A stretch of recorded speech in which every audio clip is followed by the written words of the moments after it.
It is darn near midnight and I'm just now getting started here in the house tonight, and it's rough. It's been a rough day. It's one of those days where everything kept happening and I just knew I should have just turned around and gone home. And for example, I went to a gas station and got some potato wedges and some macaroni and cheese and a piece of cornbread, and I got myself a little jelly packet, sealed up, opened it up, and there was no jelly inside of it. That was the sign I should have gone home, but I didn't. Well, I'll get to the part where I messed up in a minute though. Today's project is here in the bathroom. Here's the bathroom, another view of it. So we've got a little linen closet, the vanity is right around the corner, toilet, and the bathtub. And it's got tiles, comes up about 4 feet. Then there's a window inside of the tub shower area. You can see that there's a shower head coming out of the wall. I'm assuming that originally this house only had the bathtub and that the shower head was added later on. So you got drywall around here and then a window to deal with. So what I'm going to do, I'm going to line the walls with a plastic material, and I'm going to add another shower curtain rod in the back, and so there'll be a shower curtain over the window and then the main normal shower curtain. So that's how I'm going to deal with that, just keeping it simple. And then later on, if I were living in this house myself, or for whatever reason I want to lose my mind and come in here and renovate it really nice as a rental, which really isn't any point in that. It's a perfectly fine functional bathroom, and it's not really that bad looking. It's just a taste of color. If you don't like this, I kind of like it myself. But if I was going to live in this house myself, I'd end up probably remodeling the bathroom and doing a glass block window in the tub, and then retile the whole thing all the way to the ceiling. That's how I did it in my own personal house, and I really like it. It was the same kind of situation in my own house where it is a bathtub with a window in the above the bathtub. So I just pulled the old window out, and it got some of those kind of wavy textured glass blocks, and lets a lot of light into the bathroom, because it is nice to have a window in the bathroom, but not in your shower. So let me turn around real quick. Let me show you what I got from Lowe's. Hope I'm not talking too much. Just the way this stuff is. This is where I talk about my mess up. The first thing I did today is I went to Lowe's and I bought a shower wall kit. So it's just a wall kit that you can add around any 60-inch long bathtub. Well, being a fool, I basically just completely forgot that there is tile coming part of the way up. So I really only need to go up about 2 feet. There's no reason to buy a wall kit that goes as tall as that window with little shelves in the corners and everything, when all I need to do is just cover about 2 feet worth of wall to the left and right of the window and underneath shower head and behind where you stand. So I went back to town, which is about 45 minutes away, to Home Depot because Lowe's was closed, and I bought this. This is Polywall utility panel. I went to get that fiberglass reinforced panel, FRP panels, whatever it really stands for, I'm not sure. It's a much stiffer, it's textured. This right here is completely different. The other stuff is flexible, but this stuff you can just roll up. It's just a very, very flexible plastic, and it just says non-absorbent, easy to clean, protects walls from moisture and abuse. So that's all I'm looking for. I just want to protect the wall from moisture. So what I did is I got the little molding strips or whatever they're called for those other fiberglass panels. I'm going to use those with this, and it'll all be, don't worry about that, got another one. I'm going to glue it all. Give me a second. Should have stayed at home. I'm going to use this Loctite Power Grab Tub Surround. So that's what it's for, and this will adhere to plastic. And then I will just use some good old-fashioned silicone to seal up all the joints. Simple solution to a fairly simple problem. Let's see how it goes.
I've got an interesting little task I'm doing that I think will be a good tip for people in a very rare situation, but I'll show what I'm doing anyway. All of the outlets, if it comes into focus, and the switches have these plates on them. All of them are metal and they're rusted, so they left rusted marks on them when I painted it. So they just have that kind of wrinkled finish on them. They're all rusted, so I'm not putting them on there. But they're brown. All the outlets are brown. So I ended up buying brown covers. These are just shiny plastic brown covers. They look pretty cheap. The metal ones are nicer, but trying to move along, and I don't want to replace all the switches and outlets, and putting white ones would look funny. But here's the problem. The old outlets have paint on them, and they're all just a little ugly. Now, of course, I'm being picky here, but I'm also renting this house out for top dollar, so I don't want some little small stuff like this to add up in people's minds and turn them away. So let me show you my solution. You get in here and get set up. This is my solution. I got a can of gloss brown spray paint that was as close to those wall covers as possible, and cut out a little template, and I'm spray painting them. Now, I'm not spray painting them so much that I'm coating the interior with paint, but I'm just spritzing them just a little bit to clean them up. So these were the same looking as the ones in the rooms. Just a quick shot of paint, and now they are gloss brown.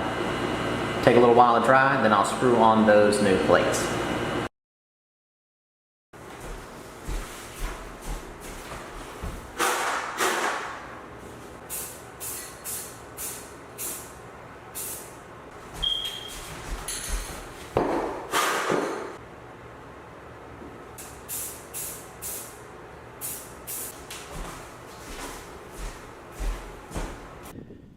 Well, that's enough eye candy for one day. Let's move on. The field in front of the house, as you can see, is big and beautiful. It's about 12 acres or so, the field itself, and it got pretty tall. And I was lucky enough to get the entire field bush hogged for free. The reason you bush hog a field is because if you don't, there's going to be saplings and crazy stuff growing in it in no time. It doesn't just stay a beautiful field of wavy grass.